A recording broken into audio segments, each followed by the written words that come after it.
আসসালামু আলাইকুম। তো আপনাদেরকে আজকে দেখাবো যে আমাদের মানে মালটা গাছে এখন মালটা ধরছে, তো আপনাদেরকে এটাই দেখাবো।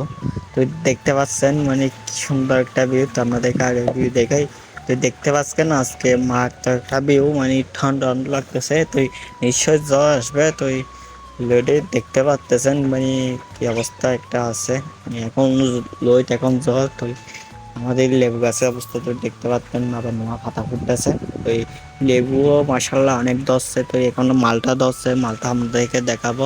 তো আমাদের চট্টগ্রামে দেখতে পাচ্ছেন মালটা ধরছে। তো কোথায় কোথায় আছে আরো দু এক জায়গায় আমি শুনছি মালটা বাগান করছে। তো এখানে মানে দু একটা চারা লুকা হয়েছে। তো এটাতে হয়েছে। তো এই দেখতে পাচ্ছেন মানে কি সুন্দর মালটা হয়েছে। তো আরেকটা জিনিস দেখায়, সেটা হচ্ছে মানে ছোটো লেবু। ছোটো লেবুতে লস বেশি, এটা আপনারা দেখতে পাচ্ছেন। তো এগুলো হচ্ছে মানে ছোটো লেবু, মানে ছোটো লেবুতে অনেক